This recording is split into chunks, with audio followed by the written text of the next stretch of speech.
Hello friends, आज मैं आप सभी को एक कहानी सुना रहा हूँ लोमड़ी और सारस की। तो सुनिए। जैसा को तैसा। लोमड़ी के कारनामों के भरपूर हमने अनेक कहानियाँ पढ़ी है। लोमड़ी हमेशा कुछ न कुछ बुरा ही करने की सोचती है। एक बार लोमड़ी ने सारस को अपने घर भोज का निमंत्रण दिया। सारस ने खुशी खुशी लोमड़ी का निमंत्रण स्वीकार कर लिया। सारस ने मन ही मन एक विशेष प्रकार के भोज के सपने देखने आरंभ कर दिए। सारस सोच रहा था कि लोमड़ी सचमुच स्वादिष्ट भोजन उनके सामने परोसेगी। सारस का विचार था कि शीघ्र ही उसे स्वादिष्ट मछलियों और केकड़े खाने को मिलेगी। आखिर वह दिन आ ही गया जब सारस भोजन के लिए के घर गया। सारस को देखते ही लोमड़ी ने मुस्कुराते हुए कहा, आओ मित्र सारस, यहाँ पधारने के लिए तुम्हारा बहुत बहुत शुक्रिया।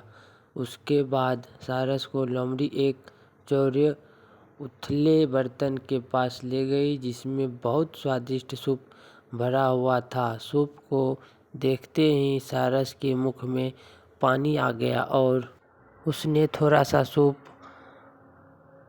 अपनी चोंच में भर लिया। फिर सारस ने चोंच को ऊपर करके सूप को गले से नीचे उतार लिया। तभी लोमड़ी ने भी सूप पीना शुरू कर दिया और सारा सूप समाप्त कर डाला। बेचारा सारस को थोड़ा सा ही सूप नसीब हुआ। लोमड़ी ने सारस को अपना रुमाल दिया ताकि वह अपनी चोंच साफ कर सके।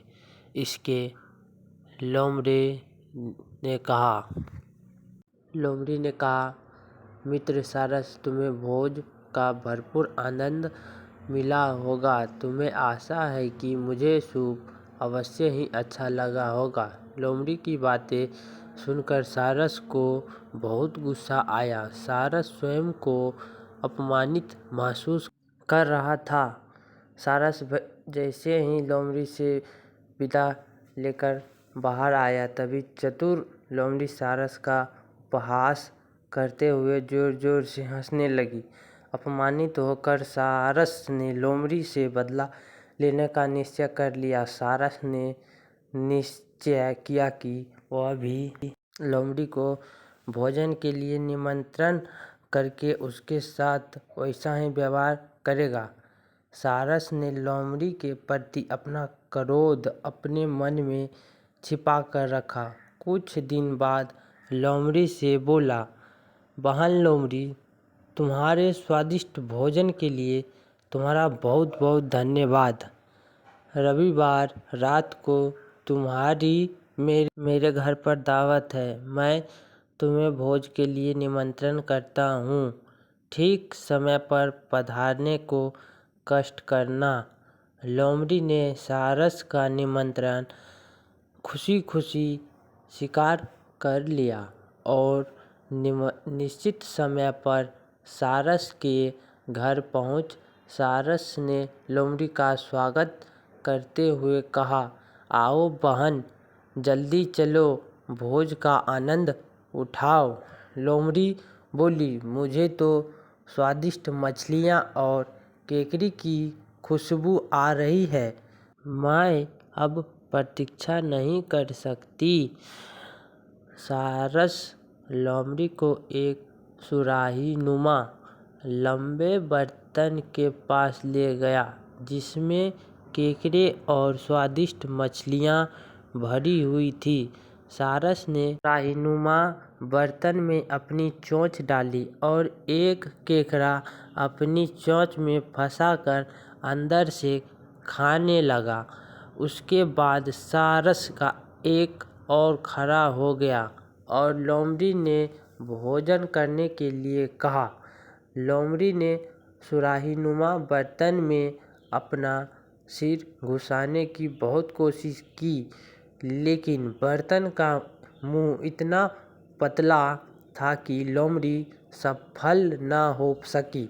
सारस ने पेट भरकर भोजन खाया और बेचारी लोमड़ी देखते ही रह गई। लोमड़ी गुस्से से पैर पटकती हुई अपने घर चली गई।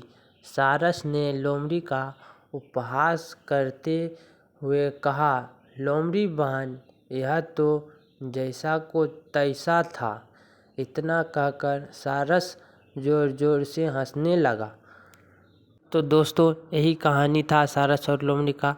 कैसा लगा आप लोग कमेंट कर ज़रूर बतावे और इसका शिक्षा सुनिए। इन कहानी से हमें यह शिक्षा मिलती है कि हमारे साथ जो जैसा व्यवहार करता है, हमें भी उसके साथ वैसा ही व्यवहार करना चाहिए। धन्यवाद। आप लोग हमारे चैनल को सब्सक्राइब ज़रूर कर लीजिएगा, ताकि इससे बेहतरीन वीडियो आप लोगों को देखने को मिलेगा। और कमेंट कर के ज़रूर बताइएगा कि अगला कहानी आप लोग कौन सा सुनना पसंद करेंगे। तब तक आप अपना स्वास्थ्य का ध्यान रखिए। जय हिंद, जय भारत।